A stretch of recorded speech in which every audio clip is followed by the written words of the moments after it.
رہنا کہ حضرت امام حسین نے اپنے سر کو کٹا دیا ہے مگر اپنے ہاتھ کو یزید کے ہاتھ میں نہیں دیا ہے۔ نعرہ تکبیر، نعرہ تکبیر، نعرہ رسالت، نعرہ رسالت، شہیدان کربلا، شہیدان کربلا، علماء اہل سنت، نعرہ تکبیر، نعرہ رسالت۔ اب جب وہ قافلہ وہاں سے آگے بڑھتا ہے تو چلتے چلتے ایک مقام ایسا آتا ہے کہ وہاں پہ حضرت امام حسین کی ایک چاہنے والی، حضرت امام حسین کے گھر پہ ایک کام کرنے والی وہاں پہ رہتی تھی۔ اس نے اپنا مکان بنوایا تھا، نیا مکان۔ حضرت امام حسین سے اس نے کہا تھا کہ اے میرے آقا حسین، میں نے نیا گھر بنوایا ہے، کبھی میرے گھر میں اپنا قدم رکھ دیں گے تو میری زندگی پوری ہو جائے گی، میری زندگی کا مقصد پورا ہو جائے گا۔ آقا حسین نے کہا تھا ہاں ہم ضرور آئیں گے۔ اس آقا حسین کے چاہنے والی نے کہا اے حسین، میں صرف آپ کو آنے کے لیے نہیں کہہ رہی ہوں بلکہ اپنے گھر والوں کے ساتھ آنا، سکینہ کے ساتھ آنا، حضرت زینب کے ساتھ آنا، اپنے پورے خاندان کے ساتھ میرے گھر تشریف لانا۔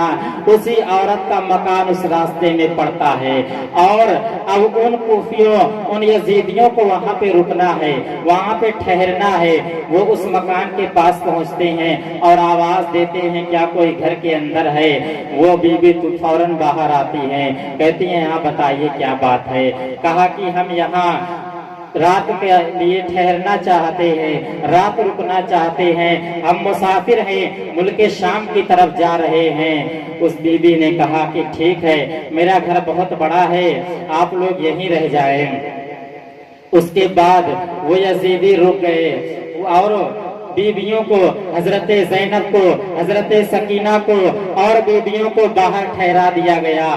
اس عورت نے کہا کہ ان بیویوں کو بھی اندر لے لیا جائے۔ ان یزیدیوں نے کہا انہیں اندر لینے کی کوئی ضرورت نہیں ہے، یہ ہمارے قیدی ہیں، یہ ہمارے غلام ہیں، یہ ہمارے باغی ہیں، یہ ہمارے غدار ہیں، انہیں اندر لینے کی کوئی ضرورت نہیں ہے۔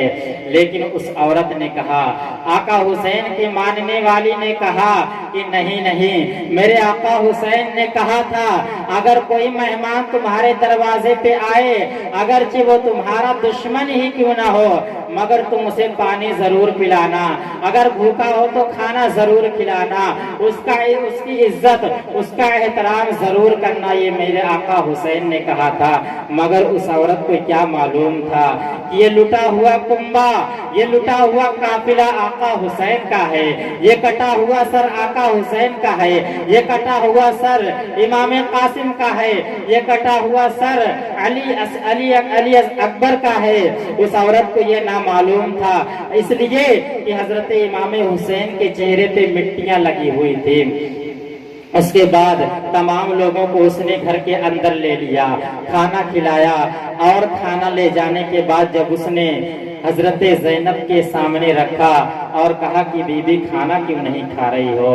حضرت زینب اور بیویوں نے جب ان کے روپٹے کو چھین لیا گیا تھا، ان کی چادروں کو چھین لیا گیا تھا، تو ان بیویوں کی حیا دیکھیے، قربان جائیے ان کی شرم و حیا پر۔ انہوں نے اپنے بال کے ذریعے سے اپنے چہرے کو ڈھانک لیا تھا، اپنے بال کے ذریعے سے اپنے چہرے کو چھپا لیا تھا کہ کسی غیر مرد کی نظر ہم پہ نہ پڑ جائے، کسی غیر محرم کی نظر ہمارے چہرے کو نہ دیکھ لے۔ ان بیویوں نے اپنے بالوں سے اپنے چہرے کو ڈھانپ لیا تھا۔ اور اس عورت نے جب کھانا دیا، حضرت زینب سے کہا بی بی کھانا کیوں نہیں کھا رہی ہو؟ حضرت زینب نے کہا جس کا کنبہ لٹ گیا ہو، جس کا امام حسین بھوکا اور پیاسا میدان کربلا میں تڑپ کر اپنے سر کو کٹا دیا ہو، اس کے قافلے والے، اس کے خاندان والے کھانا کیسے کھا سکتے ہیں؟ اتنا سننا تھا۔ اس عورت نے کہا یہ تم کیا کہہ رہی ہو؟ میرے آقا کا نام تم کیسے لے رہی ہو؟